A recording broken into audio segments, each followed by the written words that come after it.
I've served on the Foreign Affairs Committee for almost 21 years, and during that time, your organization has been a real source of information about what is really going on in Iran.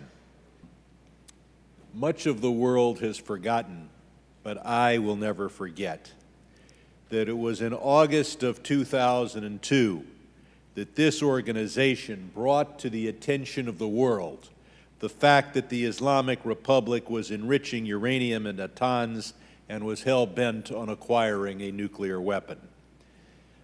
You also brought to the attention the heavy water plant at Iraq. This has triggered an effort that the entire world is watching to try to prevent Iran from developing a nuclear weapon. What the world has paid a little less attention to is the human rights of those with the MEK who are in Iraq. I know that those from Camp Liberty have been resettled, chiefly in Albania, and Americans must now demand that the Iraqi government return their personal belongings and work with Albania to make sure that the rights of these individuals are respected and that they are integrated into the Albanian body politic, the Iranian society. The real picture of this regime is Alan Kurdi, that 3-year-old Syrian boy washed up on the shores of the Mediterranean, fleeing the war in Syria that has claimed nearly 500,000 lives. And while there's a lot of attention to the support that Assad has received from Moscow, that is late and trivial compared to the support that Assad has received for his brutal regime from the Islamic Republic of Iran. I turn to all my colleagues, I turn to you, and say, give me a list of all the sanctions that we should impose today. And then I ask, is that level of sanction justified by the Islamic Republic's non-nuclear evil actions?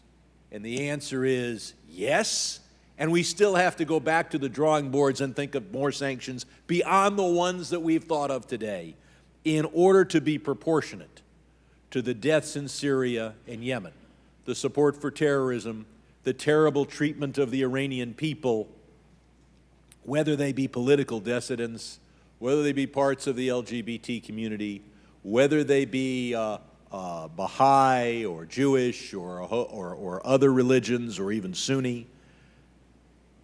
What if Iran had never had a nuclear program? Would we ignore the human rights deprivations in Iran? Would we ignore the support for Assad? Clearly not. So the Islamic Republic has given us more than enough reason to impose more and more sanctions upon them. But we need to explain to our friends in Europe what we're doing is not coming up with a phony excuse for reinstituting the sanctions described in the JCPOA, because there's nothing phony about caring for nearly 500,000 dead civilians murdered with Iranian weapons and the support of the Iranian government. So I've joined with Chairman Royce and Ranking Member Engel and others in submitting HRES 188, condemning the government of the Islamic Republic of Iran for the 1988 massacres of political prisoners and calling for justice for the victims. I thank you for what your organization did in 2002 and every year since. And I know that even with whatever sanctions, intentions, enforcement, the Islamic Republic will never give up its support for terrorism and its quest for nuclear weapons. We can suppress, we can control, we can condemn, we can inspect, but the world will not be safe until the Islamic Republic is replaced with a new and democratic government.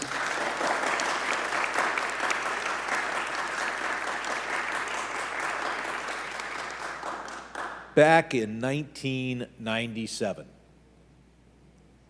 with only 6 months of experience, I went on the record and stated to our committee that the #1 threat to American security is the Islamic Republic of Iran. That was true in 1997. It's true today, but it will cease to be true when, working with you, we can see a democratic and free Iran. Thank you very much.